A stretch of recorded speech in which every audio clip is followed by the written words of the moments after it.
मेरा नाम आयुष है और ये बात 2021 की है, जब मैं गाजियाबाद में अपने परिवार के साथ रहता था। यह किस्सा तब शुरू हुआ जब मैंने अपनी छोटी बहन अन्वी के जन्मदिन पर एक पुरानी डॉल खरीदी। डॉल मुझे मोहन नगर के एक मेले में मिली थी, जहां एक अजीब सी बूढ़ी औरत ने वो डॉल मुझे बेचते वक्त सिर्फ इतना कहा था, इसे कभी अकेला मत छोड़ना और रात में इसका चेहरा ढककर रखना। तब मैंने बात को हल्के में ले लिया और डॉल अन्वी को गिफ्ट कर दी। शुरुआत में सब ठीक था, लेकिन 3-4 दिन बाद अन्वी ने मुझसे कहा, भैया ये डॉल मुझसे बातें करती है। मैंने हंसकर उसे डांट दिया कि ये उसका वहम है। लेकिन उसी रात जब मैं अपने कमरे में था, मुझे बाहर हॉल से किसी बच्चे की आवाज सुनाई दी, आओ मेरे साथ खेलो। मैं चौंक गया। रात के 1:30 बजे घर में कौन बोल रहा था? जब मैं बाहर गया तो वहां कोई नहीं था, लेकिन वो डॉल जो अन्वी के कमरे में होनी चाहिए थी, वो हॉल के सोफे पर बैठी थी और उसकी नीली आंखें एक तक मेरी तरफ देख रही थी। उस रात के बाद घर में अजीब चीजें होने लगी। कभी खिड़की अपने आप खुल जाती, कभी दीवार के पीछे से बच्चों जैसी हंसी सुनाई देती, और सबसे डरावनी बात, डॉल कभी भी वहीं नहीं होती जहां हम उसे छोड़ते थे। एक रात अन्वी चीखते हुए उठी। कांपते हुए उसने कहा, भैया डॉल ने कहा कि वो मुझे अपने साथ ले जाएगी, हमेशा के लिए। डर के मारे मैंने डॉल को उठाकर बालकनी में फेंक दिया। लेकिन अगली सुबह वो फिर से अन्वी के पलंग पर बैठी मिली, मुस्कुराती हुई। उस दिन जब मैंने डॉल को फिर से अन्वी के पलंग पर देखा, मेरा दिमाग सुन्न हो गया था। अब यह सिर्फ खेल नहीं था, कुछ था इसके पीछे। मैंने उसी वक्त अपनी मां को बताया, लेकिन उन्होंने कहा, बच्चे डॉल्स के साथ खेलते हैं, तुझे वहम हो रहा है। लेकिन वहम सिर्फ मुझे नहीं हो रहा था।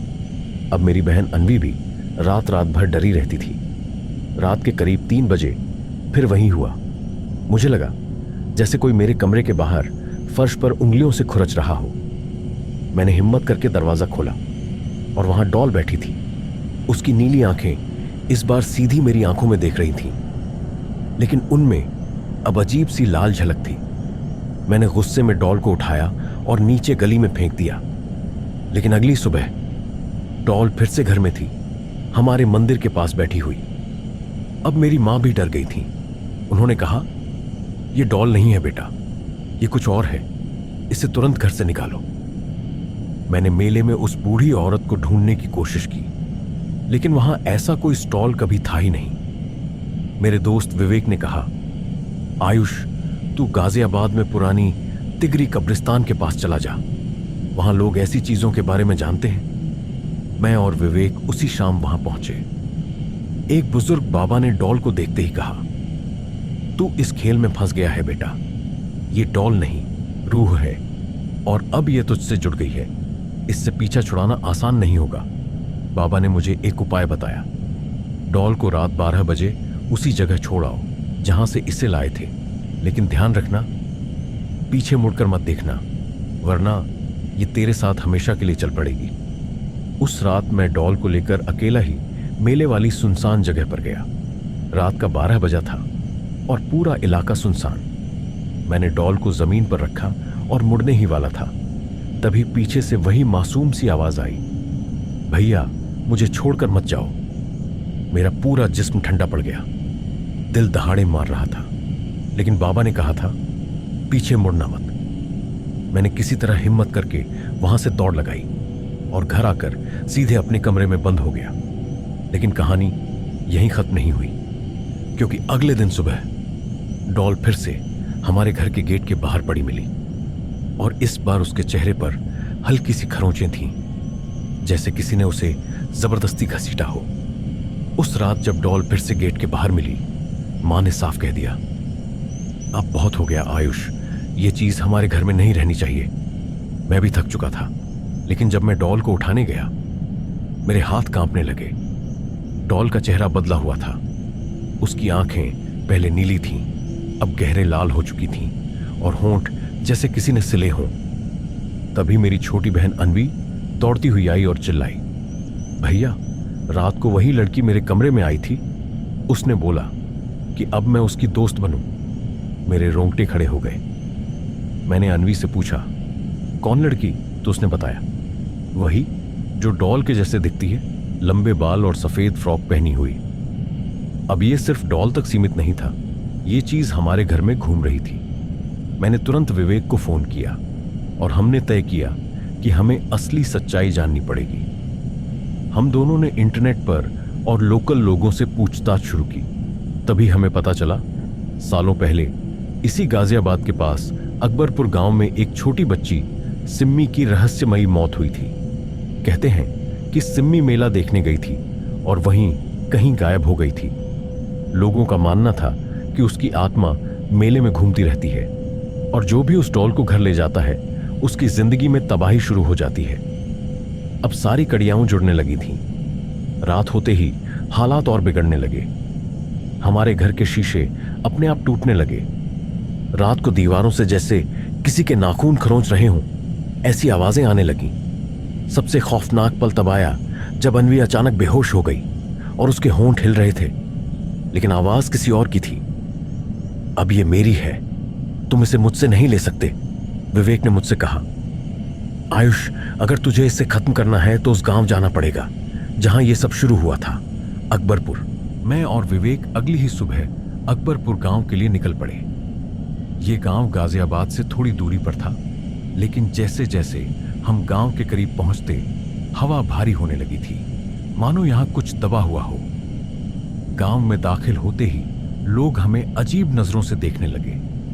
जब हमने सिम्मी का नाम लिया तो कुछ बुजुर्गों ने मुंह फेर लिया और कुछ औरतें बच्चों को खींचकर घर के अंदर ले गईं। आखिरकार एक बूढ़ा आदमी मिला जिसका नाम था रामनिवास काका।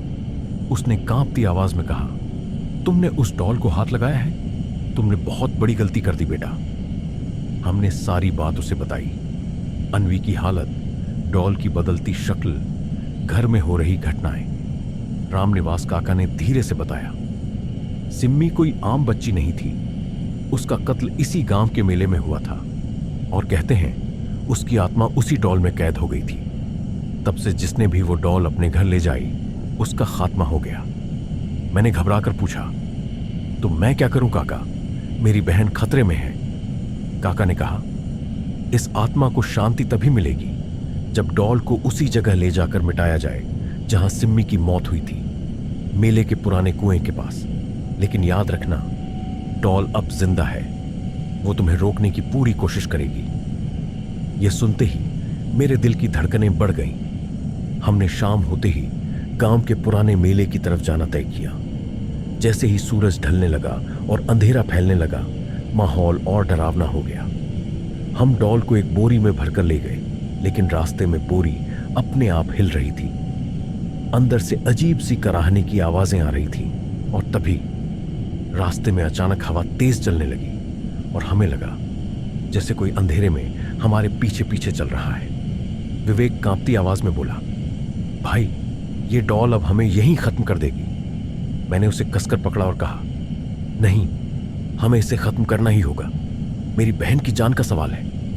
हम जैसे तैसे मेले के उस पुराने हिस्से में पहुंचे जहां अब सिर्फ जर्जर झूले और टूटी दुकानों के खंडहर बचे थे। बीच में वो काला कुआं था, वही जगह जहां सिम्मी की आत्मा बसी थी। जैसे ही मैंने डॉल को कुएं के पास रखा, डॉल ने अपनी आंखें खोल दी, लाल चमकती हुई जैसे आग में जल रही हो। डॉल की आंखों से खून के आंसू बहने लगे और वो चिल्लाई, मैं वापस नहीं जाऊंगी, ये सब मेरी गलती नहीं थी। चारों तरफ हवा ऐसी घूमने लगी जैसे तूफान आ गया हो। पेड़ अपनी जगह से हिलने लगे और कुएं से काली परछाइयां बाहर आने लगी। विवेक ने कांपते हुए बोला, आयुष, अब या तो हम जिंदा रहेंगे या ये आत्मा। मैंने हिम्मत जुटाकर डॉल को उठाया और पूरी ताकत से कुएं में फेंक दिया। जैसे ही डॉल कुएं में गिरी, पूरा मैदान कंपकपा उठा। कुएं के अंदर से भयंकर चीखें सुनाई दी, ऐसी आवाजें जो किसी इंसान की नहीं लग रही थी। आसमान में बिजली कड़की और फिर सब कुछ अचानक शांत हो गया। हवा रुक गई। कुएं के अंदर अंधेरा फिर से गहरा हो गया। मैं और विवेक वहीं जमीन पर बैठ गए, पसीने में डूबे हुए। हमें नहीं पता था कि हमने उस आत्मा को हमेशा के लिए मिटाया या सिर्फ सुलाया है। डॉल को कुएं में फेंकने के बाद माहौल में अजीब सी शांति छा गई थी। मैं और विवेक सोच ही रहे थे कि शायद ये खत्म हो गया। तभी कुएं के अंदर से फिर हलचल होने लगी। कुएं से धुएं जैसी काली रेखाएं बाहर निकलने लगी और अचानक वो डॉल वापस ऊपर उछलकर कुएं से बाहर आ गिरी। उस डॉल की आंखें अब और ज्यादा खून से भरी लग रही थीं और उसके चेहरे पर बच्चों जैसी मासूमियत की जगह शैतानी हंसी थी। वो बोलने लगी, तुमने सोचा मैं इतनी आसानी से चली जाऊंगी? मेरा बदला अभी अधूरा है। विवेक चिल्लाया।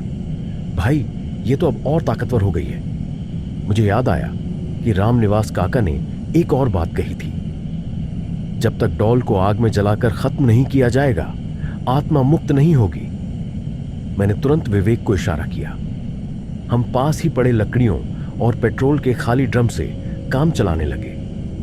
तेजी से लकड़ियों का ढेर बनाया और पेट्रोल डालकर आग लगा दी।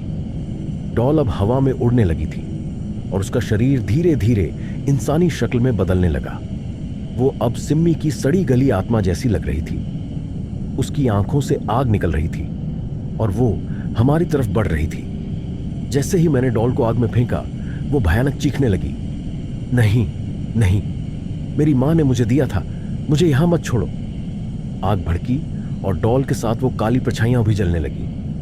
पूरा आसमान लाल हो गया और हवाओं में भी अजीब सी चीखें गूंजने लगी। आखिरकार कुछ ही मिनटों में डॉल जलकर राख हो गई और फिर सब कुछ एकदम शांत हो गया।